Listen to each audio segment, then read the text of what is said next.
And I will begin first by introducing myself. Hi, welcome everybody. Thank you so much for coming out. This is my first GenCon. It's my first seminar. It's my first time, being east or west of Ohio.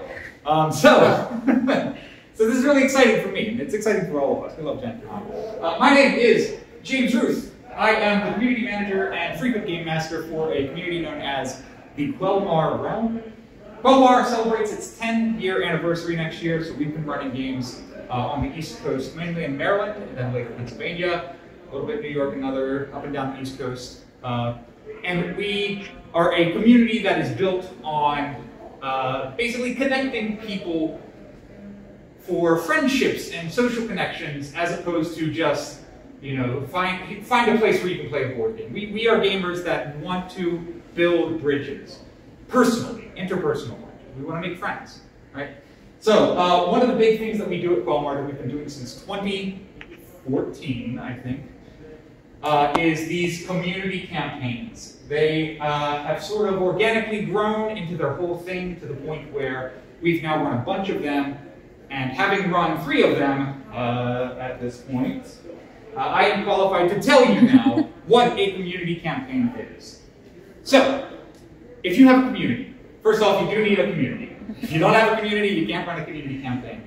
If you have a community, you have the ability to run this very special type of event, this very special community campaign. It is not quite a living campaign like Living Greyhawk or Living Forgotten Realms. And it's not quite Organized Play, Adventures League, and Pathfinder Society, and it's not quite a West Marches campaign, though the West Marches campaign is the closest popular animal to community campaigns. It really combines aspects of all of them, and those aspects, of course, are that the living campaigns are all about the shared canon, right? No matter where you are in the country or the world, you're playing in one canonical world. The things that are happening for someone are happening for everyone. It is like the Marvel Cinematic Universe, right? And then organized play is all about accessibility. It's all about having tables at game stores, having tables in communities that need DMs, that need players, and just to get people together to play of all levels of experience, so that you've got the experts and you've got the newbies, the rookies who are playing D&D or discovering RPGs for the first time. And then West Marches. So West Marches, everyone, maybe you're not familiar. Who's not familiar with West Marches? Awesome. So West Marches campaign is a special type of campaign that went viral years ago on the internet, and then the term sort of took off. And it's basically the idea that you can play a game with a bunch of people, like 15 players maybe even 20, and ideally that means you are never lacking for players. You know how all of our enemies are scheduling? Yeah. With a West Marches campaign, you've got a rotating cast, a bunch of people who are all coming into the same campaign, and whoever's available, and they work out scheduling so that there's always a full table. There's always enough people to go around to make sure a story can happen. And West Marches, because it's sort of rotating, it has this idea that every session is a one-shot. You won't really know who's at the next session because you won't know who's available. Maybe it's the exact same team and you can just pick it right up, but usually it's not, so you have to figure out how does this story end, and the team next week, which has 1 of the same people and 6 new people, how does it pick up from that story? Not like an anthology, but like a campaign. I want everybody here to get into the mindset that community campaigns are basically your hometown campaigns. They are the small groups, maybe it's your best buds in your basement, or maybe it's just that live play or that podcast you love so much, where it's that group of people that just build and grow and connect and tell a great story together. Community campaigns are that. They are not Adventures League, they are not disconnected stories told over a big world. They are one big campaign that everyone is in, and everyone should get the feeling that they are playing that small campaign. It's a challenge. It is. Luckily, I have done it 3 times. So, starting in 2014, I ran what was called Towson Tabletop out in Towson, Maryland. It had 48 players. A lot of them died. That's 79 characters. And we played 63 sessions over a course of about 16 months. So I don't know what the math is there, but like 3 or 4 sessions a month. And then in December, so I took 2 years off, ran small table campaigns, the really juicy stuff, started the YouTube channel and everything. And then I got back into it, moved to Pennsylvania and started a campaign there. 24 players, 25 characters. They were much better at living. And that was a small scale community campaign. It showed me that it works with small numbers too, right? It doesn't have to go so big. And now the current project, it just began this past December, working out of State College, Pennsylvania. Greedy Green, Into the Greedy Green is another level of community campaign that I've been so excited about. It's been running for 7 months. And it inspired me to give this talk because we're seeing it work so well that we're wondering why more people don't do it. So far, we have 69 players, which is nice, in that campaign. And we have 8 more players, as of right now, still waiting to get to a table that we haven't scheduled yet. So we're getting them in. So this time next month, we'll have well over 75 people, and that's going to go up in 2 months. And it's really exciting. And as of this very moment at 1 o'clock, we just started a session in State College, one of our game masters. So as I can say officially, as of right now, 34 sessions in 7 months, which is a little bit higher. I think we're aiming for 5 to 8 sessions a month, which is different, okay? I ran this, I got some help. So that's one thing I've learned is that as it gets big, as you reach 80 players, as you reach 100 players, you will almost certainly need to wrangle the all-star team, pull in a little bit of help. Luckily, we're going to talk about that at the end. I'm just going to talk first a little bit about the first 2, about you as a singular DM running a community campaign and what to do. So first off, the goals of a community campaign are important, as I've learned. The first thing is that they are meant, like I said, they are meant to help people make friends. They're help nerds make connections.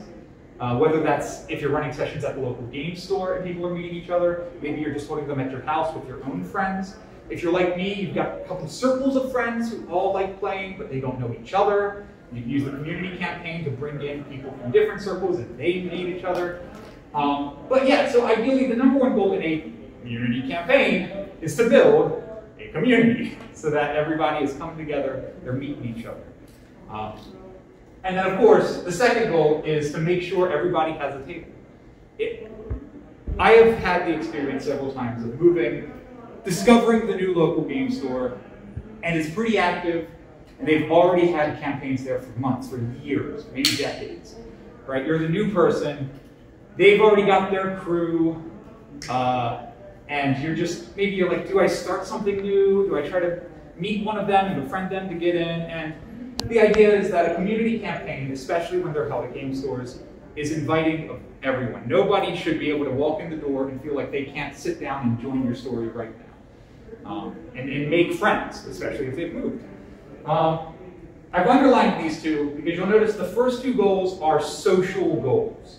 A community campaign is built on social connection, and as such, unlike something like Adventurers League or an organized play, the priority is not necessarily on the story or the game, but on the community.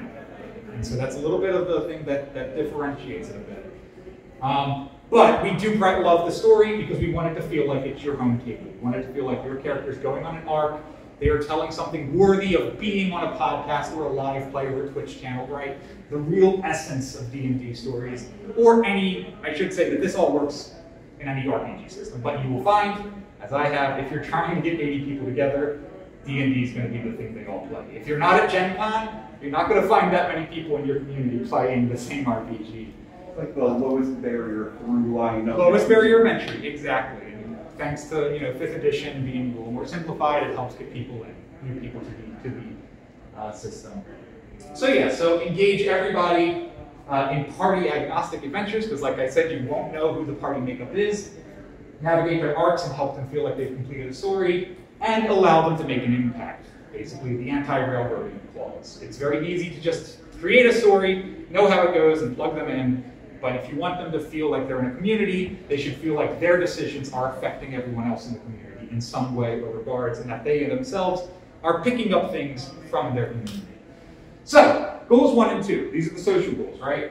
You got to get everyone at the table, all of the time, all at once, everyone wants to play. Solution 1 would be a grand ballroom table of 80 people. No. I don't play tables of more than 7. Some of my other game masters in this recent project, they will cap it at 6. So we still keep our tables pretty small. That's why we do 6 or 7 games a month. But the big question is, of course, if you've got a wait list of, on any given day, we'll typically have between 15 and 25 people available at that time who want to play that game. So who gets to play? How do you decide that? How do you rotate the cast effectively and efficiently, especially when you're not necessarily scheduling for that, right? Imagine the Google Calendar of 80 people's conflicts.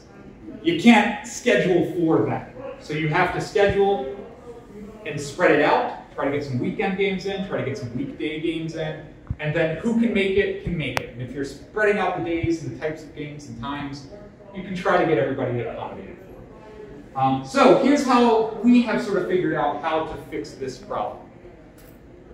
We have what is called the priority point system. It is a way, like a spreadsheet. It is a spreadsheet. It is a spreadsheet. It's a little bit of accounting, but it can be very simple. I've simplified it down to the easiest version that I have over the last 8 years figured out works. And that is that every day since a player has last played, they get a point. So if you haven't played in 60 days, you got 60 points. If you haven't played in a year, you got a lot of points, let's get you to a table. And then, if they've played recently especially, subtract points for every session they've played. So that somebody who has played 10 sessions of the campaign doesn't necessarily need a table. When we say a table for the table list, this person's had a lot of tables. And a couple of special circumstances. This one's big, of course. If you are new to the campaign, if you're new to the community, if it's your first time doing this, no matter what, top of the list, right? Shoot up, let's get you up there. That 100 is really just a placeholder. In my head, it's infinity. Like, anytime a first-time player to either your community, to the hobby, to D&D specifically comes in, get them to the table, because you got to catch them. You got to get them to a table, show them what it is, see if they like it, and then what we run into a lot in these campaigns is, especially because it's a community, sometimes people move, sometimes people have to retire or go somewhere else, or school starts or school ends, or a number of circumstances may take someone out of the community campaign before the campaign is over. So we give them a little bump there. Again, 20 points is just sort of representative. If somebody is leaving, you should try to get them to a table. Everybody loves a final game. And then last thing's kind of specific, but does help, is that, and this goes with the table for the table list clause, and for those of us watching the video may not realize this is new information, spoiler alert. If you're at other games in the community, and when I say community, I mean the QUEL community, which is our group in the East Coast. If you've got other campaigns, if you are running a campaign, if you have tables, you're not as important to have in the community campaign. You are important to have in the community and have at tables, but people who don't have other opportunities to play, they get a little bit of a bump. If this is the only way they play D&D, or they have a group or a community, we give them a little permanent bump to be like, yeah, this is your only thing. We want you here more because other people have other friends and other circles and other tables, and you have us. You have the community. I have taken them really quickly. I'll just show you. This is actually from the spreadsheet, and these are scores using the exact formula I just gave you. But to show you how this is effective, I just want to point out, we have players who started in January. We have players who started 2 weeks ago. These are real-life numbers. Some of them have played 7 sessions. Some of them have played 2. Some of them have played 5. Some of them have played really recently. That is a week ago, 8 days ago. And some of them played over a month ago. And yet, in this cross section, you'll see that even with completely different circumstances of when they've played, how much they've played, they have similar scores. If this was the top of the list, all of these people would get to a table. Even though you might think, oh, well, somebody's played a whole bunch. you'll notice that he hasn't played in well over a month. And so he doesn't have a table. He hasn't played in a long time, so those points accumulate. And sometimes you've got people who've played a bunch of sessions, they played only 2 weeks ago, and they have other opportunities to play. So they sink to the bottom, but not so far to the bottom that they don't get a table. So again, that formula I showed you, and maybe I'll put it in the video as a little pop-up. That formula works. It's taken me 8 years to figure it out, but that formula works. Quick pro tip now, that while we're still talking about the people, because it's party agnostic, you don't know who's going to play, you're basing your party on a formula. So it's tricky. If you have really strong ties to a certain PC, if you've got like devils in the session you're planning, and one of them's a warlock tiefling, I'll keep using D&D metaphors because it's a D&D campaign, but if it's relevant, you might get the urge to like, oh, this is the perfect game for you. But the spreadsheet doesn't say you can play it. So if you want to tie a session to a PC, you can't really. You can, at the end, basically the day before, if it really seems like they're going to be there at that table, you can put some stuff in that'll feed them, that'll help your story arc, but there's no promises. People drop out last minute. And the big thing that especially the newer DMs and community campaigns I've seen is they'll tie games to people. Like, I know they're in this game, I need to do this.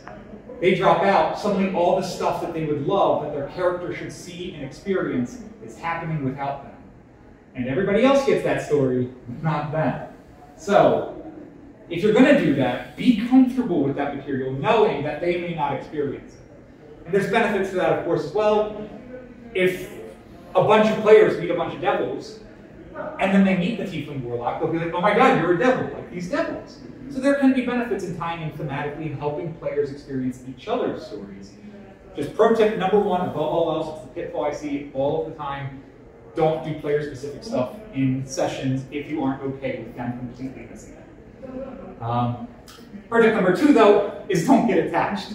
Because if you have something you really love about the story, maybe there's a pair of players who have a really cool friendship, a buddy cop, dynamic, or maybe there is a player who comes in with their own ideas, or maybe a cult that's following them, or a god they follow, and you love this, it's so good. Or maybe they're just a really good role player. Maybe they're a delight to have at the table. You want to get them back as much as you want. And they're really free too. Perfect D&D player. Always available, super good role player, been playing for years. I want you at every table.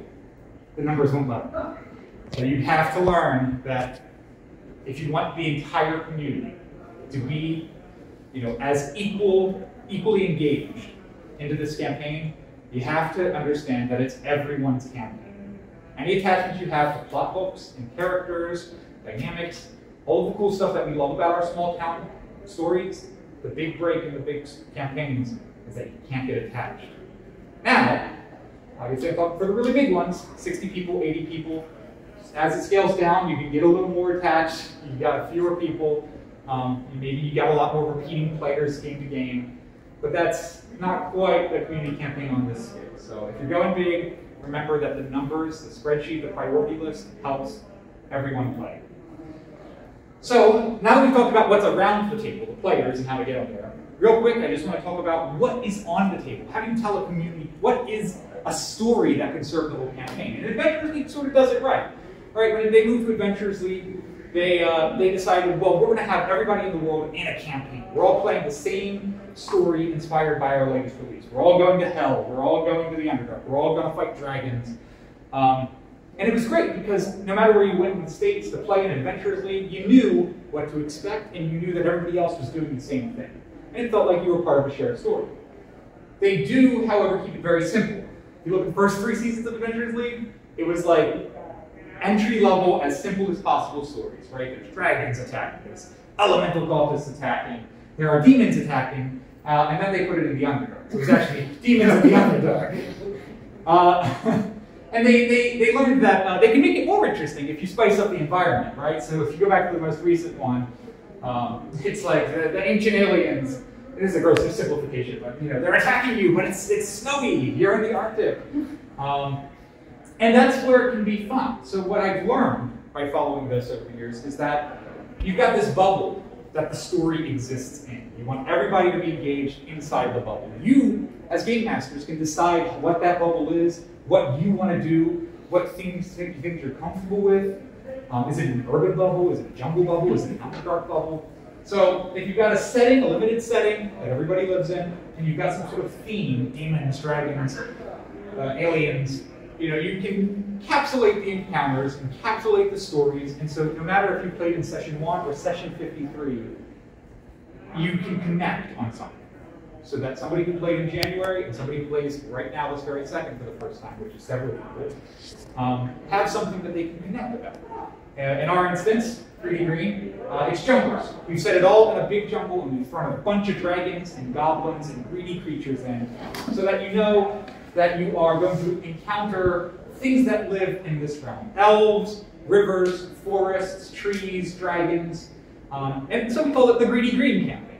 And everybody says Greedy Green, and it rolls right off the tongue, and you know what you're talking about. There's money, and there's forests, there's dragons, and there's goblins, and it works. I mean, I think people have come to understand Greedy Green as a certain expectation, and a certain thing that no matter when they jump in or what they're doing, they have common ground with all 79 other players that lets them swap stories and not feel like they're in 2 different campaigns. And feel like, what happened on your end of the force? Or, have you been to this town? Have you met this NPC yet? And so, if you bubble it, you make it approachable, simple. You have a little room of diversity. We've got goblins and dragons, because they're both greedy and be green.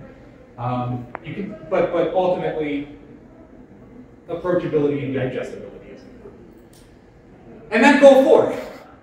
This is where community campaigns glow. This is the thing that makes community campaigns, arguably, if I were to be so bold, better than organized play and better than, it's that the PCs, they all have their own stories. They all come to the table with arch rivals, or maybe a dead parents, or anything that they want to tell a story about personally. And that is why things like Adventures League are just kind of like, here's your sheet, here's your character, here's the adventure, come and play, make some friends. But you don't necessarily get a growth. You don't get that podcast out there. You don't get that character arc.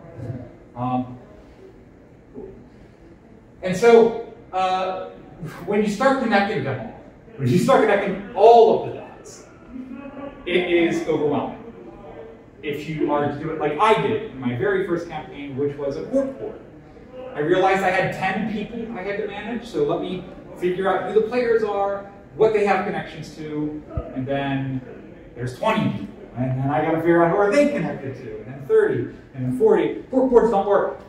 If you've got a small community campaign, maybe that's okay. What I have learned, though, in the years, is that Kanban boards, also sometimes called Scrum boards, you may have worked with them at work. They are pretty big in any job that uses some sort of project. For any project management happening, these Kanban boards have been a savior now that Greedy Green has grown to be 80 people plus. And a quick example of how we use our Kanban boards can be found here. We just basically, we make sure every single player character has a board, and then the more we learn about them, whether it's at the table, whether it's information they give to us, because players love to just give you, drop the backstory on you. We make sure we collect it, and then we think, we look at what's in common. What do they have in common with this campaign already? What do they have? In this case, I'm actually going to use a real player who joined on July 31st, I think. So a week ago, he came into the campaign. Good old Hugo here. For instance, Hugo told us that, and hi Hugo, if you're watching. Hugo told us, that his family was hanged, and he was the lone survivor, and some dark power saved him, and he crawled out into the woods, where a voice spoke to him from a tree, from a burning forest, where he found his warlock powers.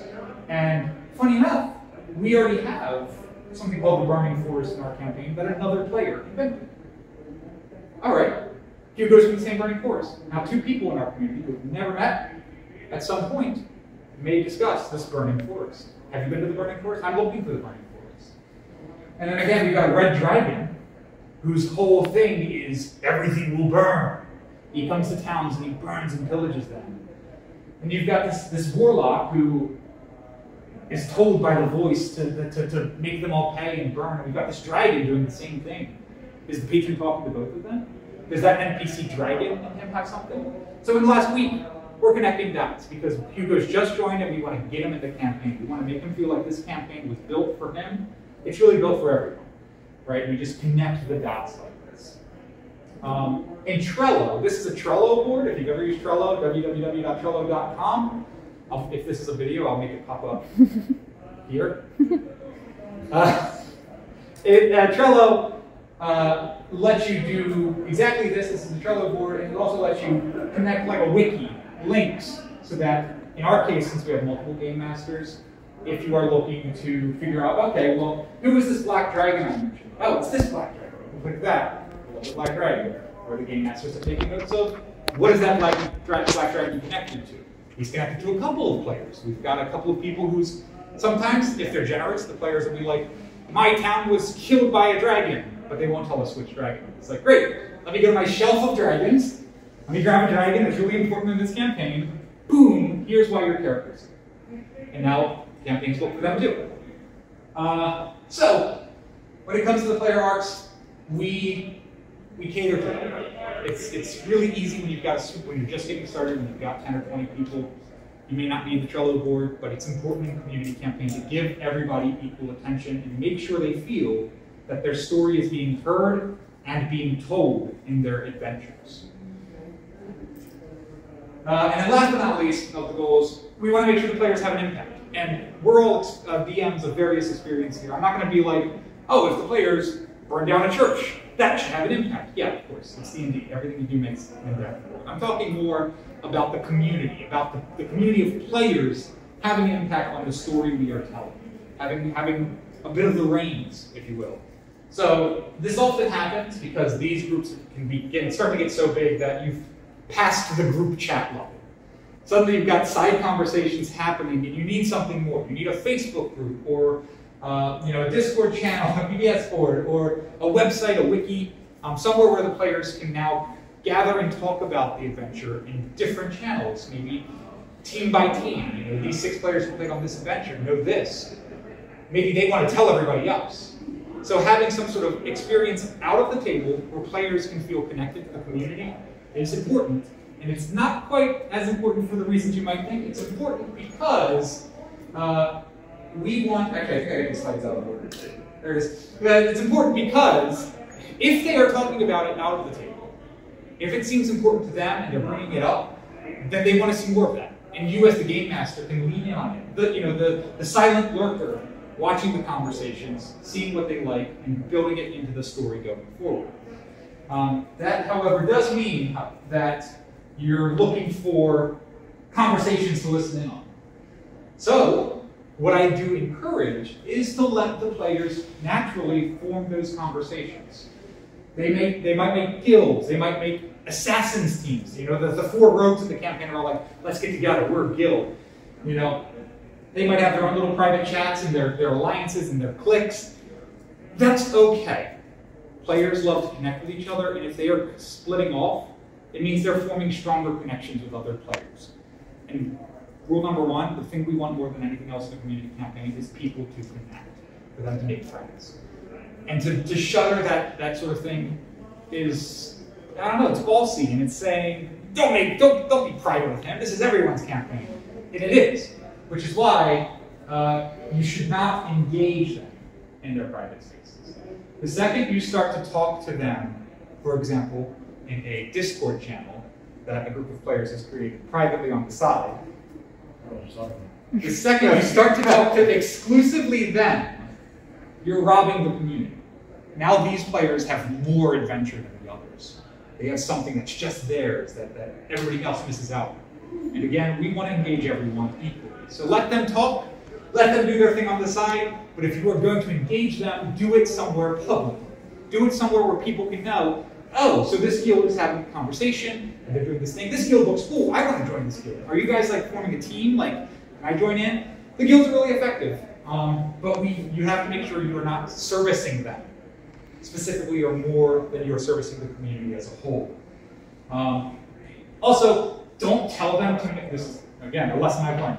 Don't keep encouraging them to create private spaces, because they will. They'll create more and more and more places to talk on the side. Now you're like looking at 30 channels of communication that you have to keep up with.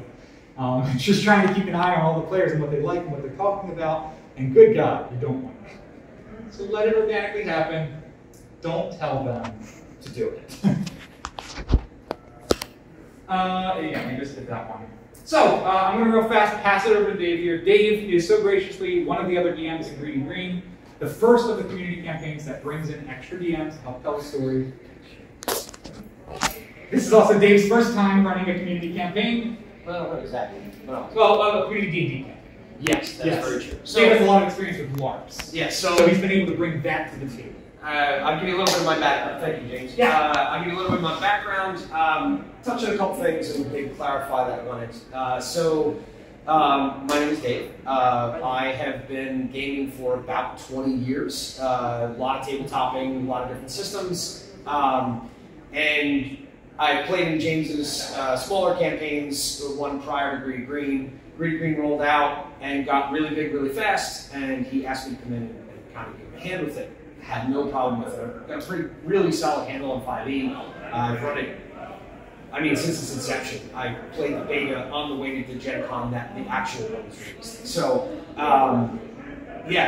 so my big background is in LARPs. I've been LARPing since 99.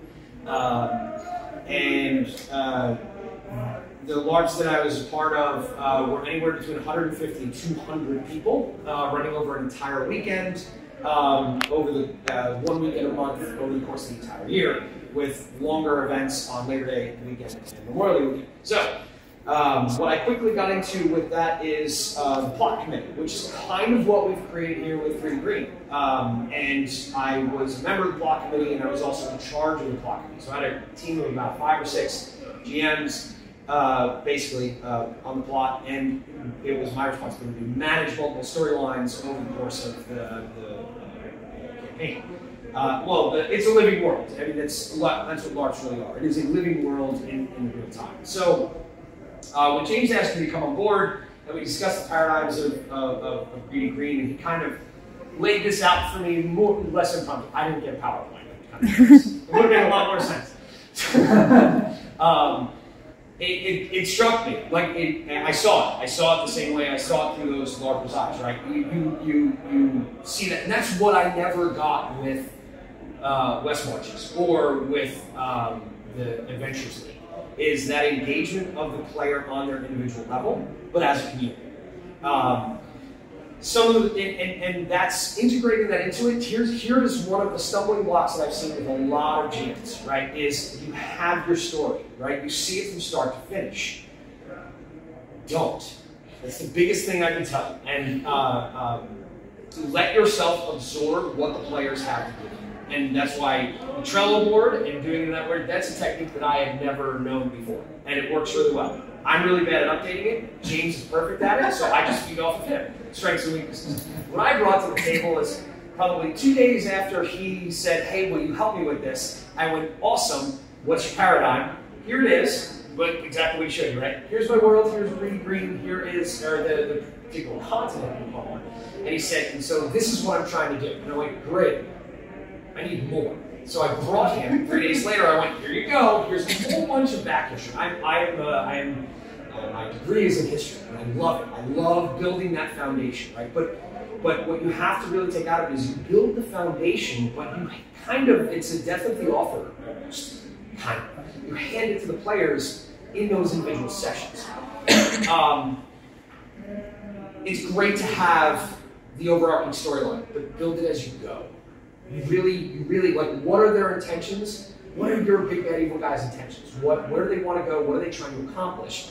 And how does the dynamic of your players and the world interact with that, right? Don't be afraid to give yourself unlimited resources. You run the universe, right? You run the world. So if big bad evil guy that you thought was going to hang out for your 2-year campaign gets smeared in session 4, they're over. It's gone. Tissue box. Pull out another one. Don't be afraid to do that. Don't be afraid to do that at all. So Players will give you a lot to your world. So you, like I said, you build a foundation, they build a house, and you build it together. Feed off what they give you. Not engaging, as James mentioned. I didn't engage without speaking to my block committee and and that's an important part. So Greedy Green is 4 GMs. The important thing is being As of today. So our 4th GM is running his first game back. We pulled him in as the group started getting bigger. We did a quick calculation of if we each run a table of 7 twice over the course of a month and try to jockey where and when. And our numbers started getting bigger, and we said, hey, we're not comfortable with this, that we're going to get every one of these people to the table. Get everybody to one table, right? We weren't going to get there unless we started taking on more slots, or if we brought someone in. So we came together, the 3 of us, and went, we need another friend, and we made a short list, and we went down that short list of people who were willing to do it, and we kind of chose one out of the hat. Capable gentlemen who we're really excited to have on board with us. That's a key point, right? When you start pulling people in to help you, you're going to need to make sure that you mesh very well with them. Have regular meetings. Have lines of communication. We have Discord. In that Discord, we have a number of channels that are Greedy Green dedicated. And one of those channels, 2 of those channels, are hidden from the players. And that's where we talk, right? That's where we communicate with each other. That's where we share recaps of our stories. Because we can't necessarily sit at each other's tables. And things will happen. The players will throw stuff at you and you're like, okay, we're gonna do this now. And we need to communicate that with each other. So again, I'm kind of talking on the larger scale, just with Greedy Green and if you're interacting with multiple GMs. The last thing is that I want to kind of touch on is as your campaign goes along, you will have level disparities, right? Level disparities can be tough. The best way to tackle level disparities, from my experience, is twofold. One, when you schedule a game, and we do this on our Discord, when you schedule a game, you will tell all the players when you will close signups for that game. As you see more level disparities in that lovely spreadsheet that James was showing you, which was a kind of condensed version, you'll know where your levels are and where their XP is, and you can see who you've got at that table, who's the cream that's rising to the top, right? You want to be able to kind of figure that out. Hey, I've got 2 new players who are level 4, and I got 3 level 6s, and that's just enough disparity to cause me some hiccups. Closing your game and figuring out who your players are will let you address that disparity, right? That also gives you the opportunity to look back at your Trello board and go, hey, I've got these 3 characters who have a cult in their background, and maybe I can integrate that, right? Be ready to shift on the fly. They're building the house with you. What else? Never engage outside without speaking to your plot committee. There was a circumstance where we realized we needed to close a loop before we as a plot committee could progress. So I engaged, and it was at sidebar. I opened it, and as soon as it was reconciled, I immediately closed it. I made it very, very clear to the players that we are done talking and the GMs are moving away, and you can go back to whatever you were doing. So those are the big things I wanted to touch on. One more thing: soft skills. Soft skills. If you've never heard that term, anyone who's ever done any sort of personal engagement or personal development in professional life, I can't stress this enough. Soft skills. Be able to express to players and engage them on their levels and with their own non-neurotypical, neurodivergent social interactions. I'm sure we've met 1 or 2 gamers that might have a couple little quirks that kind of sets them apart. I mean, that's why we call ourselves nerds. There's plenty of professional development out there, kind of outside of, but it works really, really, really well when you know how to talk to them about a specific topic, especially if it's touchy. Someone who's dominating your table, and you see 3 players sitting there, haven't said anything in 10 minutes because these 2 guys over here are really into it, and it's great, right? And when you kind of empower them to pull the rest of them in, as opposed to trying to rein them down, you're like, hey, I really need you guys to kind of start pulling other players in. You're at six of the tables a month. You know, pick up the reins and get everybody involved. You're the 6th level characters with the 4s. You grab them before the session. You're like, hey, I want you guys kind of leading and directing, right? You know, like kind of take control, protect the little guys. And this is the experiences that I had with LARPing. I had to run encounters where I had these epic level characters wandering along with people that it was their 3rd session, right? Like, they're level 1s. If I compare it to D&D, it's literally level 15s going on an adventure with level 1s. And I gotta pull them aside and be like, gentlemen, love you guys, but you know who you're going on this adventure with, tailoring it to them. You are what I call their safety net. Hang back, give them direction, teach them how to do it, help them out with their skills. Like, hey, you know, we can have a little powwow session as the game starts in character. I'll give you a forum to do that. Be like, hey, so you're new to the green, so you know, what do you bring to the table? Oh, you're a warlock. That's great. You know, what are your specialties? And kind of learn their characters in game so that your character in game can kind of direct them and know how to pick up their weaknesses and cover their backs. And you'd be amazed at how much that like jazzes up your higher level characters, your more experienced players, the ones who have been in the session. So that's my thing. Yeah, I mean, it's not something for amateur DMs. You got to know interpersonal skills. You got to be able to work with everyone. It's like being a school teacher, right? Some students, they need not extra attention, but special types of attention that help engage them on their own. So it's more than DMing skills. It is community skills. It is able to work with so many people of so many backgrounds, of so many kinds, get them together and help them all encounter their own story, their own personal adventure, like they're sitting in your basement with 4 of their best friends. And that's it for community campaigns. If you have any questions, I think we're just about out of time. Yeah, we got a couple minutes. We got 2 minutes? Cool. Yes, please. So you showed that system earlier, the point system for showing who has priority at tables. So Yes. do you just take like the top 5 or 6 people and say, okay, these are the people who are going to be at the table this week. What do we do for adventure-wise? Or do you start from the other side and then? It goes both ways. It does. Of the people who signed up, so it's not like I go to the very top of the list because those people aren't available, but you pull the people who did sign up, you check their priority, you grab them, and usually we'll do this a week or 2 out, maybe sometimes even more, and you have a rough idea of what your party's going to be, and that does let you cater. It does let you be like, oh, this person's in a call, this person's in a call, and this person hates calls. Maybe this is a game about calls. This will give them all a little bit of common ground for a couple of them to connect on. But again, it's a double-edged sword. You do that, yes. If all 3 of them drop out, you still have to outrun that game. You just spent that time preparing. So usually players are good to their word. It's exciting enough that people make most of their games. Emergencies happen though. And we find probably about 90% of the time the things we throw in for the players experience. So that it does land, it does hit, and that helps engage them and help further their stories, because that's our goal. But you just always got to be aware, right? We had an issue where a bunch of players were fighting a black dragon that is one of the other players' arch enemy. That's the dragon that burned down his town. If those players had killed that dragon, that would have been really dangerous. Suddenly, this character, who's not even here because he's in Miami, you know, he comes back home and it's like, oh, I guess my arch rival's dead. So you got to be very careful where you interlock those things.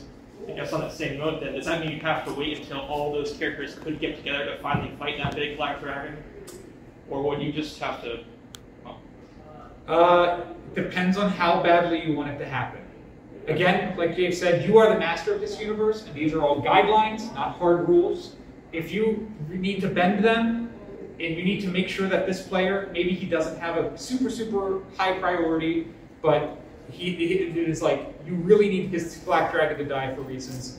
You can sometimes, and very, very rarely, I don't encourage this, cheat the rules a little bit to make sure the story works best. And again, we do that for the story. We want the players to experience the story to the best of their abilities. Sometimes, though, it works out really well. Sometime this month, Dave is running a game with a black dragon, in which the player, who's black dragon's enemy, made it to the table. He was on the priority list, and it worked out. Now again, Dave's probably going to be planning this knowing in his back pocket that player could drop. So if that player drops, he's still got this black dragon, and again, like he said, be flexible. Okay, it's a different black dragon. We've got a lot of black dragons in this continent. So if he can make it, it's his black dragon. If he doesn't make it, maybe it's a different black dragon.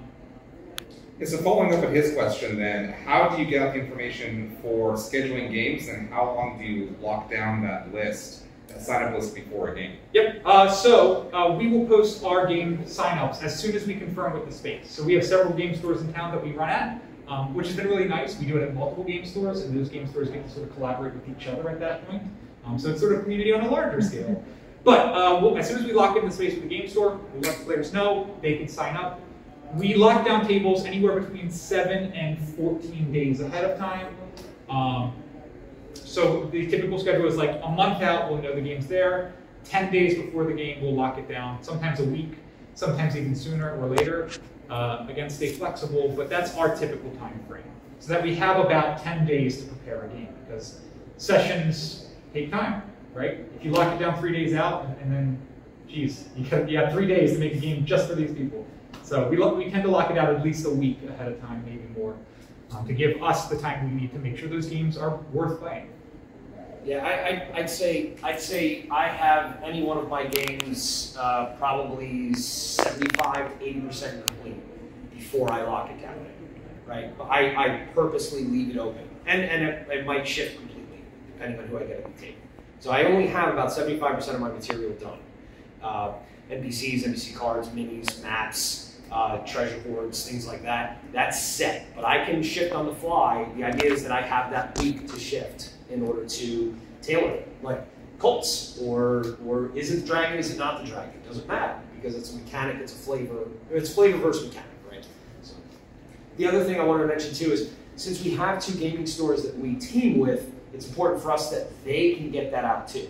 So both of the stores we have Discord channels, they have Facebook pages, they have hard copy signups. So if I call one of our stores and I say, hey, I really want to do a game on the 14th, is your table available? Do you have space for me? And if it is, we schedule it. We put it on our forums, they put it on theirs. And very often, that's how some of our newest players have come in. Not on our Discord, not for us, just through them. Okay. Yeah, so it's a sign-up sheet in front of their store with the date and time of the game, and I'll let them know. Hey, let me know if anybody's on the list, or he directs them to their Discord, to our Discord, and that's how we make those connections. And long story short, we have all met a lot of really amazing people this way. Some of just like the coolest nerds in our community that we'd have never known come in completely through these venues, and we all get to play a big campaign together. Like, oh my God, it's not just, hey, I know this cool nerd. It's like, we're telling a story with these cool nerds. And they've got each other's backs. Because we set up threads for each one of our games, and invariably someone will be like, hey, can anybody pick me up downtown? I can't get out to the gaming store. I'm like, I work downtown, meet me here, I'll pick you up on the way. You're just kind of stuck with me as I'm saying. They do that. They'll get lunch before a game if they're hungry. They'll help, carpool and everything. So all of these nerds who never knew each other, passing each other on the street, suddenly have something to bond and share over, and a space to talk, to be like, oh, you're really cool, I'm really cool, let's be really cool together and kill this dragon. So we were really happy with it. Any other questions before we wrap up? Yes? Over 8 years, it looks like you guys have had a lot of organic growth in your campaigns. What have been some of your biggest growing pains?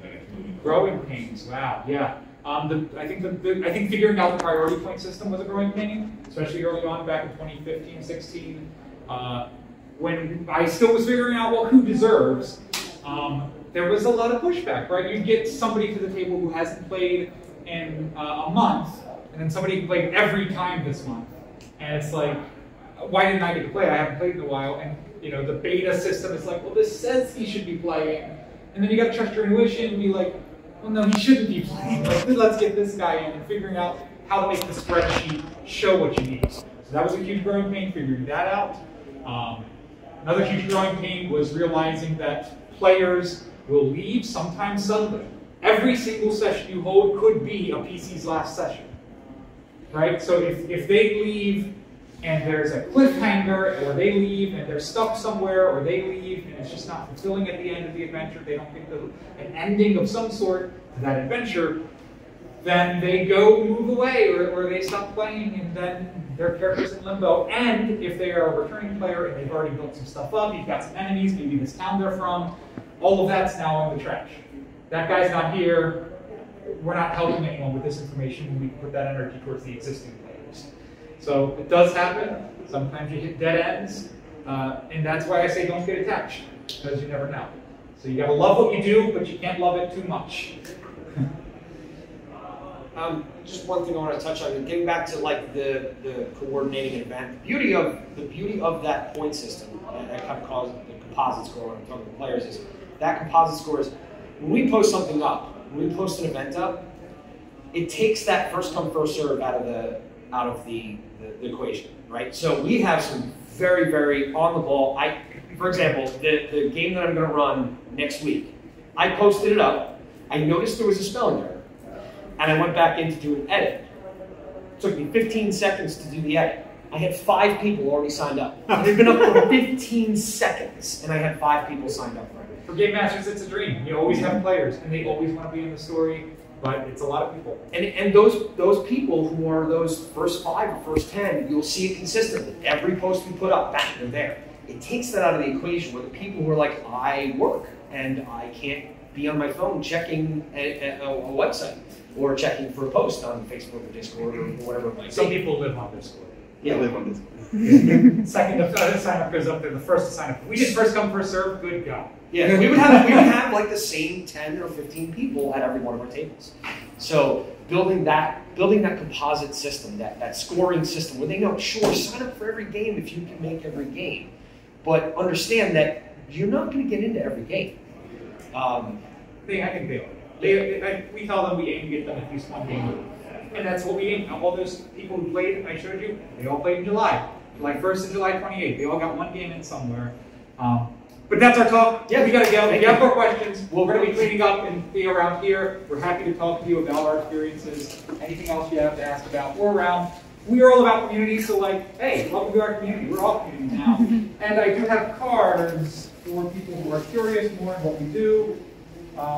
We're also readily available. I mean, yeah. It's, if you want to hang out and chat some more, or if you have a question in a month when you're trying to plan yours out, send us an email. Send us a message, and we will gladly help you out. Especially if you join our Discord, then you'll see us there.